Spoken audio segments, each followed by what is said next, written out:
Vision தொலைக்காட்சி நேயர்களுக்கு வணக்கம். நேயர்களே, ஆபிரகாமுடைய காலத்தை பற்றி நம்ம பார்த்துட்டு இருந்திருந்தோம் இது வரைக்கும் நடந்த எபிசோடுகளில். ஆபிரகாமின் காலத்தை பற்றி நம்ம பேசி கொண்டு இருக்கிற பொழுது நடுவில் ஒரு கேரக்டர் வர்றாரு. அவர் யாருன்னா மெல்கிசேதேக். மெல்கிசேதேக் என்றவரை பற்றி நம்ம என்ன பார்க்குறோம் அப்படின்னா, அவர் சாலமின் ராஜா, உன்னதமான தேவனுடைய ஆசாரியர் என்றெல்லாம் நம்ம பார்க்கிறோம். ஆனாலும் கூட நிறைய பேருக்கு அந்த பேர் நம்ம கேள்விப்பட்டிருக்கமே ஒழிய அவருடைய முக்கியத்துவம், அவர் எதற்காக அங்கே வந்திருக்கிறார் ஏனென்றால் ஆதியாகமம் 14வது அதிகாரத்தில் வருது அந்த மெல்கிசேதேக் என்ற அந்த அவருடைய பெயர். அதை பற்றியெல்லாம் இந்த எபிசோடில் நம்ம நிகழ்ச்சியில் பார்க்க போகிறோம். நம்மளுடன் பேசுவதற்காக வெங்கடேஷ் வந்திருக்கிறார். வாங்க அவரை சந்திக்கலாம். வணக்கங்க. வணக்கம் சார். நம்ம இது வரைக்கும் ஆபிரகாம் காலத்தோடு நம்ம பார்த்து முடிச்சிருக்கோம்.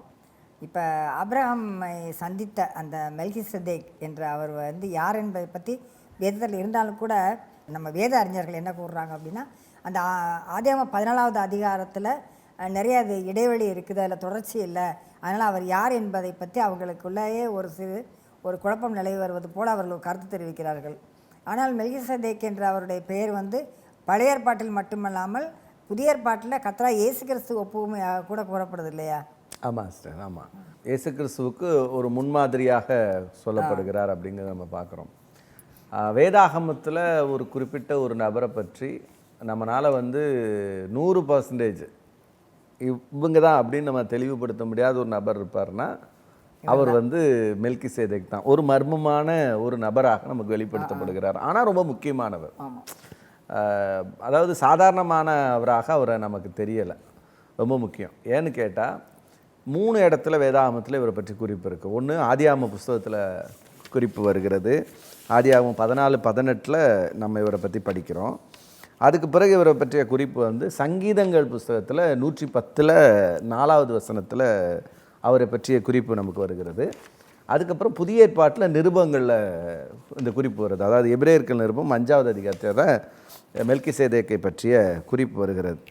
அப்போ நீங்கள் தொடர்ச்சியாக இங்கே பார்த்தீங்கன்னா மிக முக்கியமாக இவர் எவ்வளோ முக்கியமானவருங்கிறது இதுலேருந்தே நமக்கு தெரியும். அதாவது அதை நிறைய பிரிவுகளாக பிரிப்போம். வேதாகமத்தை பிரிக்கும்போது பழைய ஏற்பாட்டை எடுத்துட்டிங்கன்னா தோரா, நெவீம், கெத்துவீம் அப்படின்னு பிரிப்போம்.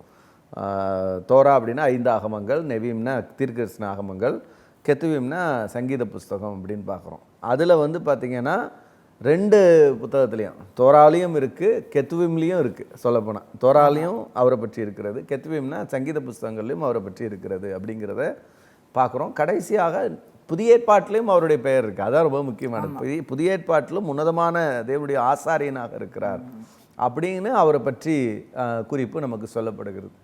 இவர் எந்த காலத்தில் இருந்தார் இந்த பூமியில் அப்படிங்கிறது பார்க்கும்போது ஆபிரகாமுடைய சமகாலத்தவர் அப்படிங்கிறது நமக்கு நல்லா தெரியும். ஏன்னா ஆதியாகமம் 14:18 ஆபிரகாம் உன்னதமானுடைய ஆசாரியனாக இருந்து சாலேமின் ராஜாவாகிய மெல்கிசேதேக்குக்கு அப்பமும் திராட்சரசமும் கொண்டு அவனை ஆசீர்வதித்து, வானத்தையும் பூமியும் உடையவராகி உன்னதமான தேவனுடைய ஆசீர்வாதம் ஆபிரகாமுக்கு உண்டாவதாக, உன் சத்துருக்களை உன் கையில் ஒப்பு கொடுத்த உன்னதமான தேவனுக்கு ஸ்தோத்திரம் என்று சொன்னான்.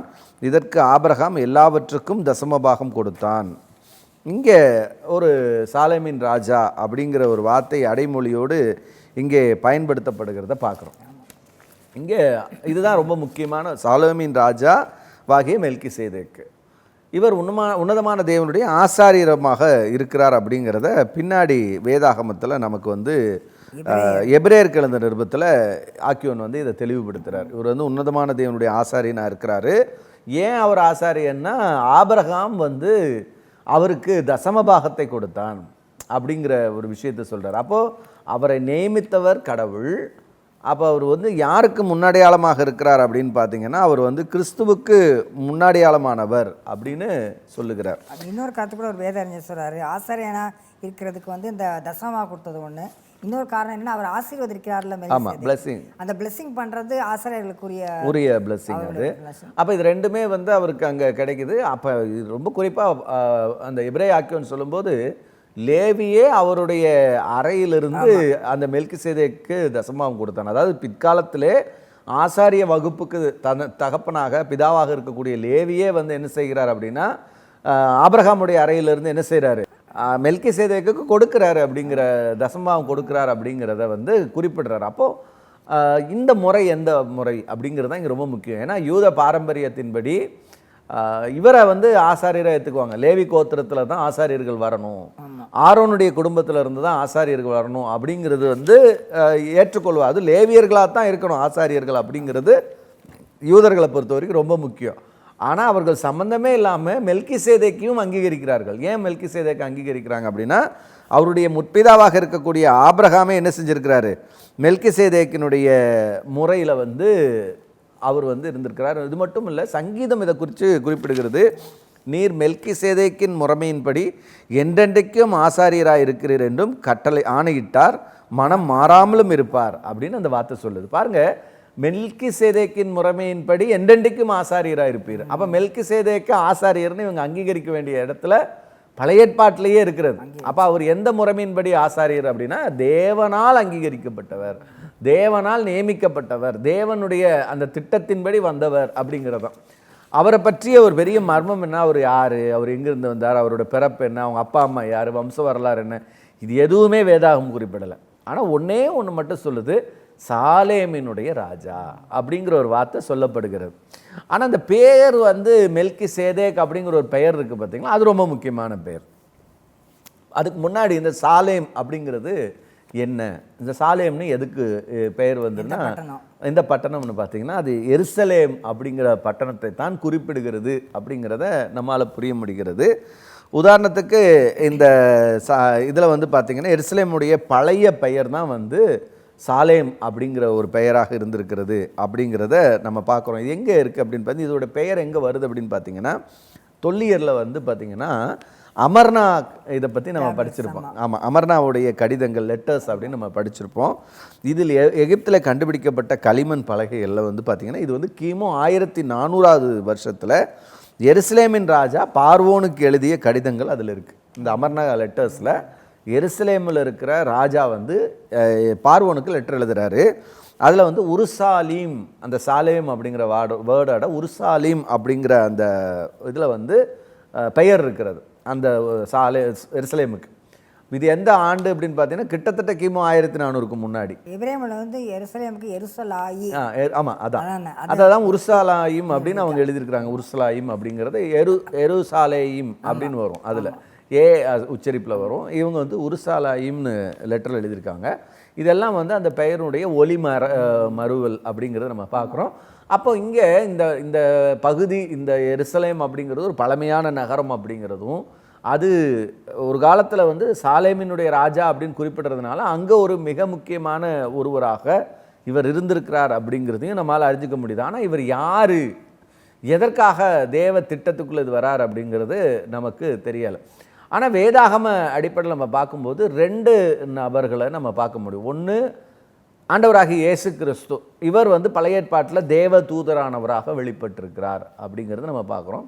பரிசுத்த ஆவியானவரும் தன்னை வெளிப்படுத்துவதற்கு புறாவை போல ரூபம் கொண்டார் அப்படின்னு நம்ம பார்க்குறோம். அப்போ ஒரு இடத்துல தன்னை வெளிப்படுத்துறதுக்காக ஒரு புறாவை போல ரூபம் கொண்டது போல பரிசுத்த ஆவியானவரும் தன்னை வெளிப்படுத்துறதுக்கு வாய்ப்பு இருக்கிறது அப்படிங்கிறதையும் நம்ம பார்க்குறோம். அப்போது நம்ம தேவத்துவத்தில் ஒருவராக அந்த மெல்கிசேதேக் இருப்பதற்கு வாய்ப்பு இருக்குது அப்படிங்கிறது வேதாகம ஆராய்ச்சியாளர்களுடைய மிக முக்கியமான கருத்தாக இருக்குது.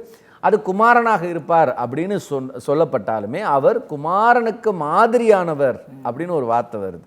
ஏன்னா தேவகுமாரனுக்கு முன்னோடியாக மாதிரியாகத்தான் அவர் வந்தார் அப்படிங்கிறதுனால சில வேதாகம ஆசிரியர்கள் என்ன சொல்கிறாங்கன்னா, பரிசுத்த ஆவியானவர் கூட தன்னை இப்படி வெளிப்படுத்தியிருக்கலாம் அப்படின்னு சில வேதாகம அறிஞர்கள் சொல்கிறாங்க. அதாவது எதுக்கு கிறிஸ்துவுக்கு முன்னாடியெல்லாம் சொல்கிறாங்கன்னா, 2 பேருமே வந்து லேவி கோத்திரத்தை சேர்ந்தது கிடையாது, ஆசாரியத்துவம். ஆமாம், ஆசாரியத்துவத்தை. அப்புறம் ஆபிரகாமை விட மேலானவர்கள். ஆமாம். அப்புறம் துவக்கமும் முடிவும் இல்லாதவர்கள், நீதி சமாதானத்தின் ராஜா. அதுதான் ரொம்ப முக்கியம். இப்போ அந்த சாலேமின் ராஜா அப்படிங்கிறது சமாதானத்தின் ராஜா அப்படிங்கிற அந்த பொருளை எடுத்துக்கிட்டாலும் இவருக்கும் எருசலேமுக்கும் ஒரு தொடர்பு இருந்துச்சுங்கிறதுக்கு இன்னொரு அடையாளம் என்னென்னா இவருடைய பெயர் தான். இந்த சேதேக் அப்படிங்கிற பெயர் வந்து இவர் கூட சேர்ந்துருக்கு இல்லையா, அந்த சேதேக் அப்படிங்கிற பெயர், இது வந்து எருசலேமை தொடர்புடைய பெயர். ஏன்னா எருசலேமுடைய ராஜாவினுடைய இன்னொரு ராஜா யோசுவா காலத்தில் நம்ம படிக்கிறோம். யோசுவா 14:10, 10:3 படிக்கிறோம். அந்த எருசலேமின் ராஜாவினுடைய பெயர் அதோனி சேதேக். அதோனி சேதேக்னு ஒரு பேரை படிக்கிறோம்.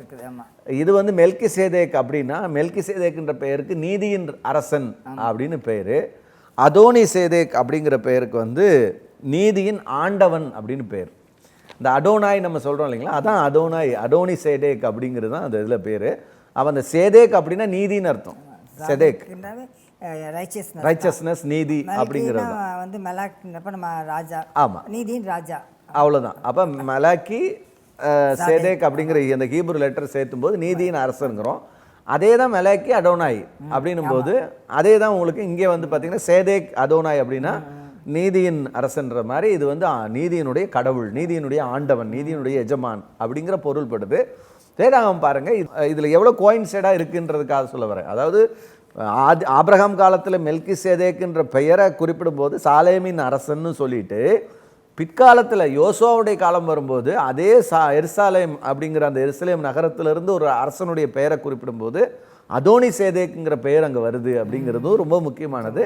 இப்போ எருசலேமுடைய அரசர்கள் எகிப்தினுடைய அரசனுக்கு பார்வோனுக்கு வந்து எழுதின கடிதங்கள் இப்போ இன்றைக்கி வந்து நமக்கு கிடைத்ததில் அந்த எருசலேமுடைய நகரத்தினுடைய பெயர் குறிப்பிடப்பட்டிருக்கு அப்படிங்கிறதுலையும் இது ஒரு வரலாற்று பூர்வமான நகரம் அப்படிங்கிறதும் வேதாகமத்தில் சொல்லப்படுகிற அந்த பெயர்களுக்கும் ரொம்ப ரொம்ப நெருக்கம் இருக்கிறது அப்படிங்கிறது ரொம்ப முக்கியம். அதாவது வரலாற்றோடு மிக நெருக்கமான தொடர்புடைய பெயர்கள்ன்றதுல எந்த மாற்று கருத்தும் இல்லை. ஏதோ ஒருத்தர் இருந்தாரு நினைக்கக்கூடாது, போற போக்கில் சொல்றது கிடையாது. ஒரு பெயரை வந்து சும்மா சொல்றது, அது ரியலாக இருந்தால் மட்டும்தான் அந்த பெயர் வேதாகமத்தில் பயன்படுத்தப்பட்டிருக்கு. கிட்டத்தட்ட ஆதியாம காலத்துக்கும் யோசுவாவோட காலத்துக்கும் ஏறக்குறைய 450-500 வருடங்கள் ஆயிடுது, ஆபிரகாமுடைய காலத்துக்கும் யோசுவாவோட காலத்துக்கும். ஆனால் அந்த காலகட்டங்களில் வர பெயர் பாருங்கள், எருசலேமுடைய ராஜாவுடைய பெயர் அதோனி சேதேக், ஒரே ஊர் பேர் தான். சாலேமின் ராஜாவாகிய அவர் மெல்கி சேதேக், அதே எருசலேமுடைய ராஜாவினுடைய பெயர் வந்து அதோனி சேதேக் அப்படிங்கிறதுலையே அந்த அந்த இன மக்களுக்கு, அந்த இடத்தை சேர்ந்த மக்களுக்கு இந்த பெயர் அப்படிங்கிறது ரொம்ப பொதுவானதாக இருந்திருக்கிறது அப்படிங்கிறத நம்மாலே பார்க்க முடிகிறது. ஆமாம் ஆமாம், நீதி அப்படிங்கிற அந்த வேர்டை வந்து அவங்களுக்கு ரெகுலராக பயன்படுத்தக்கூடிய ஒரு வார்த்தையாக இருந்திருக்கிறது அப்படிங்கிறத நம்ம பார்க்குறோம். அப்போது இங்கே ரொம்ப முக்கியமானது, ஆபிரகாமுடைய காலத்தில் கடவுள் தன்னுடைய ஆசாரியத்துவத்தை வெளிப்படுத்துவதற்காக இந்த மெல்கி சேதேக் அப்படிங்கிற அடிப்படையில் தன்னை வெளிப்படுத்துகிறார் அப்படிங்கிறத பார்க்குறோம். அவர் வந்து ஆசாரியன் என்று யூதர்களே அங்கீகரித்தார்கள் அப்படிங்கிறது ரொம்ப முக்கியம்.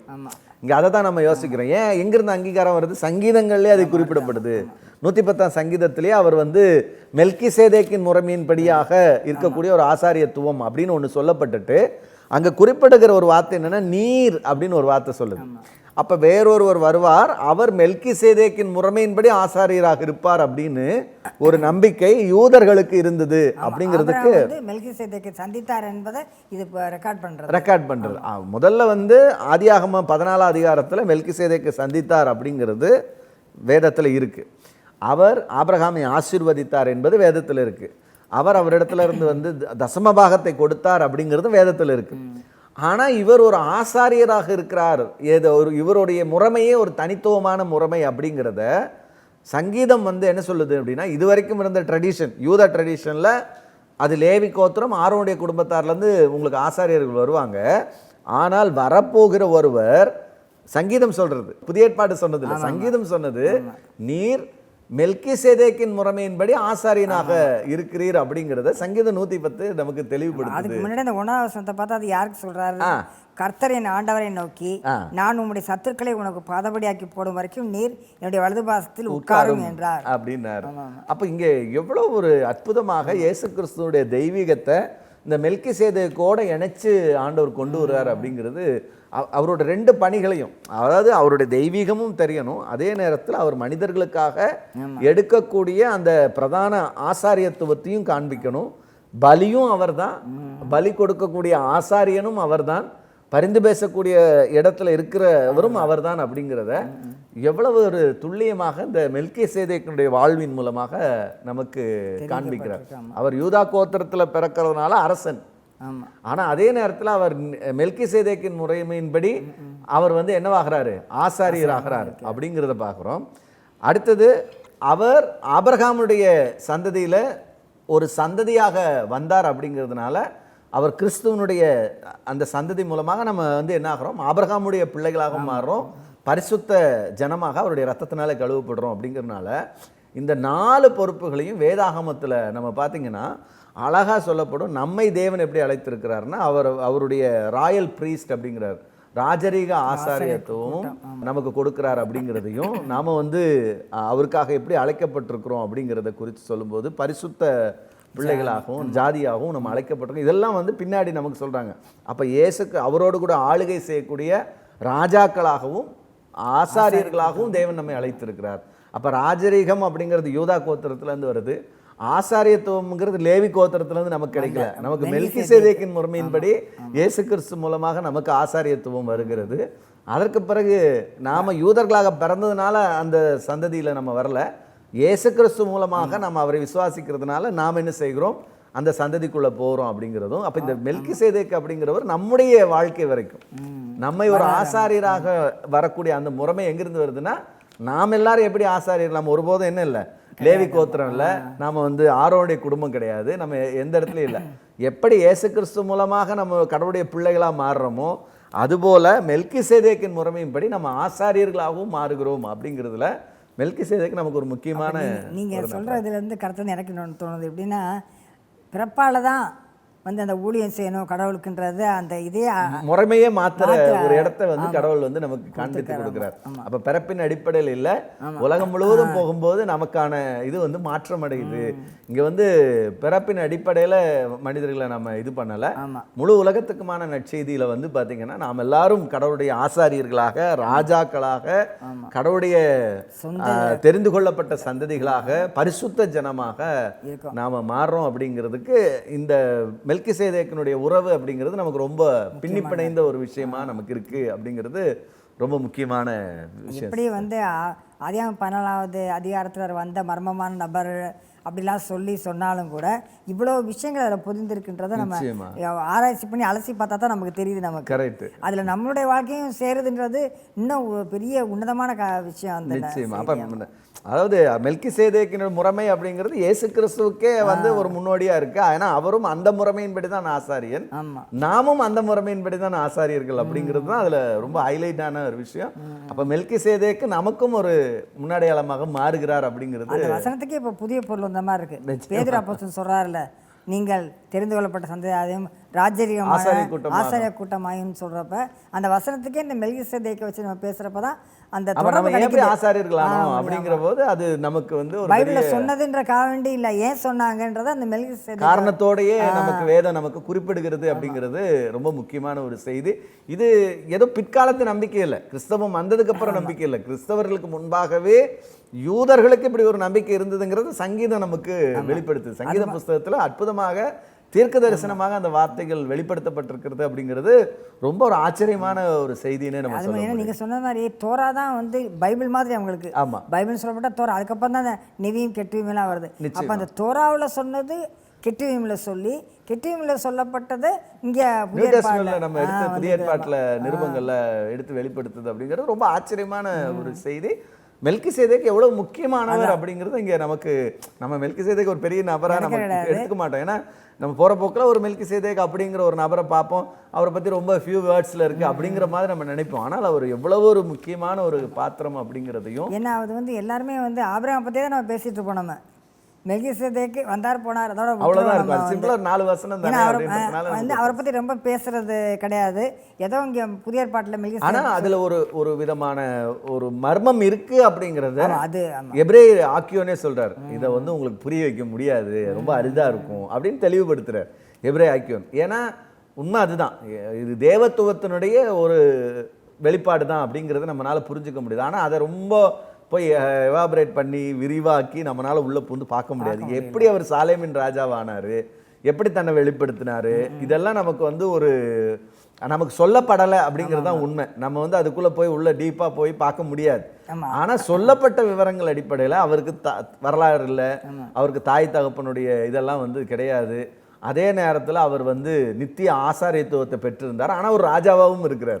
எபிரேயரில் நீங்கள் சொன்ன மாதிரி சொல்லப்பட்டிருக்கு, நம்முடைய கர்த்தர் யூதா கோத்திரத்தை தோன்றினார் என்பது பிரசித்தமாக இருக்கிறது.